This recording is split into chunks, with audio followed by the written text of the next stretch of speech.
Hi guys, Assalamu alaikum. I'm Yasser Ali in front of you, and today the thing which I have brought for you people, that is once again the present participle.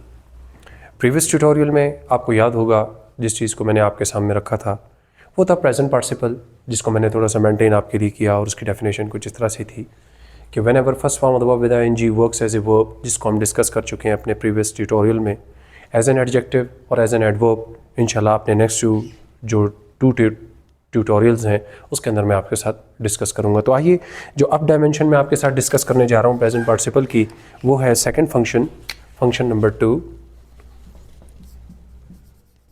इसमें हम आज discuss करेंगे इसको as an adjective.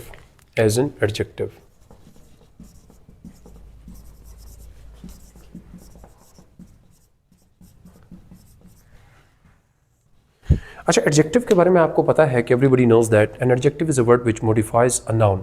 इसका काम ये होता है कि नाउन को मॉडिफाई करता है क्वालिटी के लिहाज से, कलर के लिहाज से, विड्थ के लिहाज से, लेंथ के हिसाब से, सो ऑन। ये हमें क्वालिटी बताता है अगर मैं सिंपली इस तरह की बात करूं।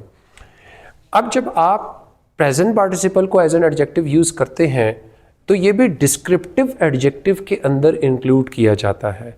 अच्छा, अब मैं थोड़ा सा आपको एक फ़र्क बताता चलूँ कि आम एडजेक्टिव में जब हम बात करते हैं तो मैं कहता हूँ he is an intelligent person.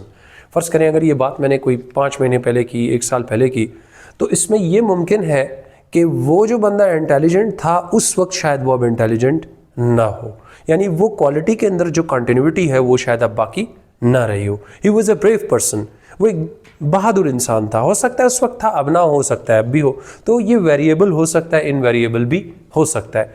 लेकिन जब आप आईएनजी फॉर्म को, I mean first form of the verb with ING, जिसको हम प्रेजेंट पार्टिसिपल कह रहे हैं, नाउन से पहले इस्तेमाल करते हैं उसको मॉडिफाई करने के लिए। So keep one thing in your mind कि जिस नाउन की आप क्वालिटी को आईएनजी फॉर्म से बताते हैं, इसका मतलब ये होता है जिस क्वालिटी को आपने डिस्कस किया वो क्वालिटी उस नाउन के अंदर एग्जिस्ट करनी चाहिए, यानी वो अब भी प्रोसेस में होनी चाहिए। फॉर एग्जाम्पल मैं कुछ एग्जाम्पल्स आपके सामने रखता हूँ अपने पॉइंट को क्लियर करने के लिए। वो किस तरह से? वो इस तरह से, जैसे मैं कहता हूँ It is a talking parrot. It is a talking parrot. तो आप गौर कीजिए, यहां पर पैरट जो है नाउन है और यहां पर टॉकिंग जो है प्रेजेंट पार्टिसिपल एडजेक्टिव है। ये क्या कर रहा है कि ये इस नाउन को मॉडिफाई कर रहा है, जिसका तर्जुमा ये बनता है कि ये बातें करने वाला तोता है। तो इससे साबित हुआ कि ये जो क्वालिटी है बातें करने वाली सिर्फ जो तोते में है वो अब भी मौजूद है। अगर आप कहते हैं This is a moving fan.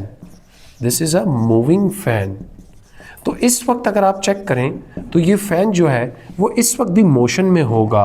तो ये है प्रेजेंट पार्टिसिपल एडजेक्टिव, यानी it modifies a noun and tells that the quality you are discussing that is still existing in that particular noun which is being discussed by you.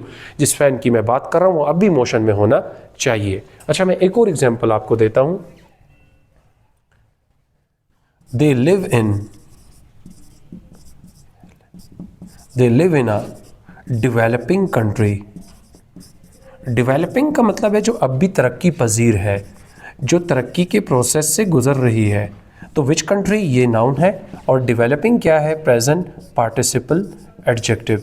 इसका मतलब क्या हुआ कि आप जो ये यूज़ कर रहे हैं इस टाइम एडजेक्टिव, वो मॉडिफाई कर रहा है नाउन को और ये क्वालिटी उस नाउन के अंदर अब भी एग्जिस्ट करती है। अच्छा, मैं आपको साथ ही साथ एक चीज़ और भी सिखाता चलूँ व्यूअर्स, वो ये है कि आप हमारा जो फोकल पॉइंट है वो adjective plus noun, mean ING form plus noun. हर जुमले के अंदर आप देख रहे हैं कि ING form plus noun, ING form plus noun. ये पोजीशन अगर आपको मिल जाती है जिसमें ये एलिमेंट जिसको मैं और आप डिस्कस कर रहे हैं जुमले के आखिर में हो, जिसको हम डिस्कस करें, इसको कहते हैं प्रेडिकेटिव पोजीशन, यानी जिसको हम डिस्कस कर रहे हैं प्रेडिकेटिव पोजीशन है।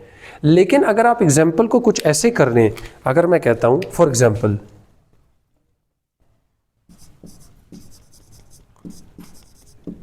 crawling baby is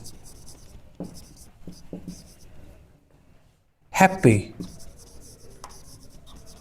Crawling baby is happy. Which baby is happy? Crawling. अगर आप फोकस करें तो इस वक्त भी हमारे पास बेबी नाउन है और crawling जो है प्रेजेंट पार्टिसिपल एडजेक्टिव है और इसको हम क्या कर रहे हैं, नाउन को मॉडिफाई करने के लिए इस्तेमाल कर रहे हैं। और आप ये गौर करेंगे कि हम यही वाले एलिमेंट को उठा के शुरू में भी ला सकते हैं, मकसद वही है, फंक्शन वही है, उसी तरह नाउन को मॉडिफाई कर रहा है। अगर आप एडजेक्टिव प्लस नाउन को जुमले के शुरू में ले आए तो इसको कहते हैं एट्रीब्यूटिव पोजीशन। इसको क्या कहते हैं? Attributive position. एट्रीब्यूटिव पोजीशन को मैं थोड़ा सा एक्सप्लेन कर दूं। Whenever we bring our focal point at the beginning of the sentence instead of using it at the end of sentence. देखें, ये प्रेडिकेटिव पोजीशन है। अगर किसी एलिमेंट को जो आपका फोकल पॉइंट है उसको उठाकर आप जुमले के शुरू में लाएं, that becomes N attributive position. Attributive का मतलब ये होता है कि अपने फोकल पॉइंट को जब आप ज़्यादा इंपॉर्टेंस देने के लिए शुरू में लाएं और ऑडियंस की तवज्जो को पहले अपने फोकल पॉइंट की तरफ लाएं, so that is called attributive position. ये सिर्फ इसके साथ नहीं बल्कि ग्रामर में किसी भी चीज़ के साथ किया जा सकता है। So I hope this lecture is clear. Try to practice it at home and इंशाल्लाह in my next tutorial I will discuss the last dimension of the present participle. Thank you very much for today.